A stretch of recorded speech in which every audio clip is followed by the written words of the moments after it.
चुप्पी तोड़ो,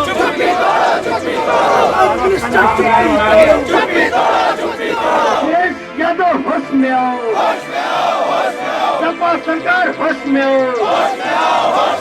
दिल्ली के बहुत नजदीक दादरी ब्लॉक के बिसाहेड़ा गांव में चंद दिनों पहले जिस तरह से एक झूठी अफवाह फैलाकर एक मुसलमान खानदान पर ऐसा हमला किया गया कि अखलाक नाम के उन साहब को शहीद कर दिया गया। अगर समाजवादी सरकार सीरियस है इस प्रॉब्लम को टैकल करने में तो कुछ चीजें को उनको तुरंत अनिवार्य करना होगा। केवल भाषणबाजी न करें आजम खान और अखिलेश यादव। आज हिंदुत्व फासीवाद बहुत बढ़ रहा है। दलितों के ऊपर अत्याचार, मुसलमानों के ऊपर अत्याचार, क्रिश्चियनों पे अत्याचार। अगर हम लोग सब डट के नहीं लड़ेंगे तो ये तो हिटलर के औलाद है। पहली बार हिंदुस्तान में ऐसा हो रहा है कि जब आरएसएस की सरकार केंद्र में आ गई हो। एक तरफ तो ये सांप्रदायिकता जगह जगह, सिर्फ दादरी में ही नहीं पूरे देश में, पहले मुजफ्फरनगर में ये सब किया गया, अब दादरी और उसके आसपास करने की कोशिश करी जा रही है। के कातलों को देना होगा, देना होगा। संघ परिवार गुंडों को चुप्पी तोड़ो, चुप्पी तोड़ो, चुप्पी तोड़ो। हल्ला बोल, हल्ला बोल, हल्ला बोल। देखिए, मुलायम सिंह का प्रदर्शन हम इसलिए कर रहे हैं क्योंकि ये राज्य सरकार का मामला है। जो पुलिस आती है वो राज्य सरकार के अंतर्गत आती है और सब ये जानते हैं कि जो यूपी की सरकार है, अखिलेश यादव भले ही मुख्यमंत्री हों लेकिन मुलायम सिंह का उसमें एक अहम अमल और दखल है और वो कुछ वादों के साथ समाजवादी सरकार आई थी। तो जहां हम ये मानते हैं कि ये आरएसएस का किया धरा काम है, वहाँ सज़ा देने का काम सरकार का है और सरकार की कुंजी जो है वो मुलायम सिंह के हाथ में है। दूसरा, इन लोगों को, जिन लोगों ने पहले तो तफ्तीश हो कि किन लोगों ने वाकई इस काम को किया है और उन सारे लोगों को जब पता चल जाए कि जिन लोगों ने किया है तो उनको आतंकवादी मान करके मकोका और यूएपीए में किया जाए और उनको वही कोई ऐसी रियायत ना दी जाए जो आतंकवादियों को बिल्कुल इस मुल्क में नहीं दी जाती है। ये हादसा कैसे हो सकता है? अगर कोई इंसान किसी दूसरे इंसान की जान ले ले और अगर 20-25 लोग मिल करके ले लें तो ये हादसा कैसे हो सकता है?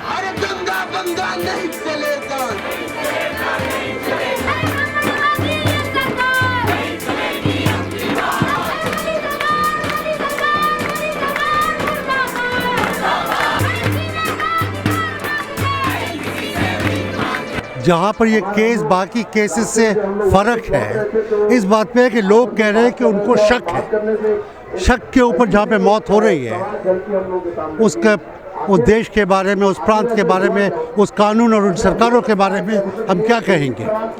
शक के मामले में किसी को भी मार सकते हैं और क्या लोग कानून को अपने हाथ में लेंगे? और वो भी शक सुबह के ऊपर, एक जानवर के ऊपर। आपको गाय नहीं खानी है तो मत खाइए। और उसके बाद जो बात हो रही है उस पर कहा जा रहा है कि अफसोस है, अगर वो गाय होती तो क्या हक है इंसान को मारने का?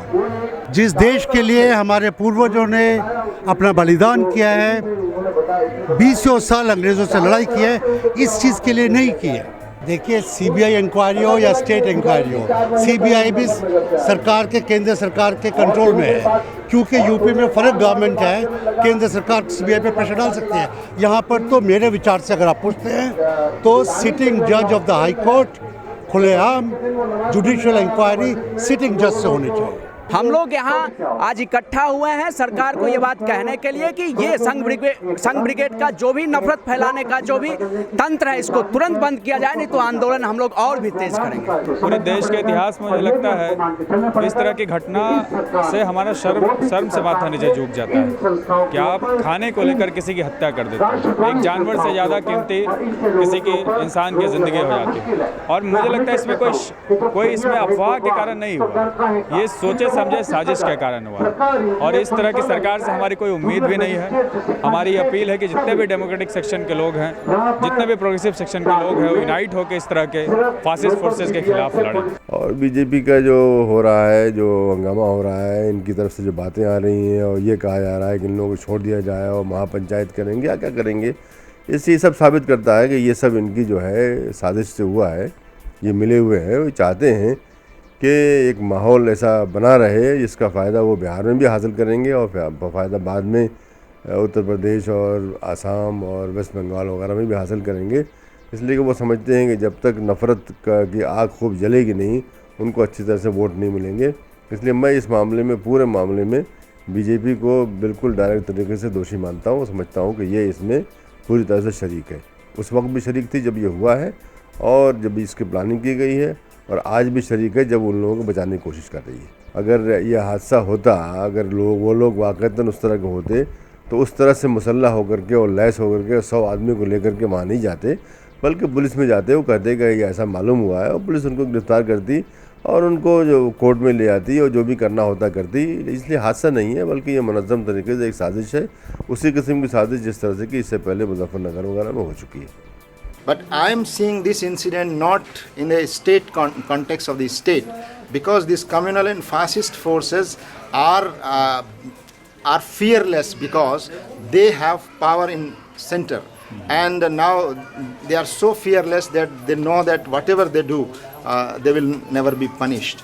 And such incidents are taking place one after the another, and they are not the immediate or the abrupt incidents, but they seems to be well planned and conspired. We would like that a high level judicial demand, judicial inquiry should look into the matter and the other matters as well which have taken place in other places of the state.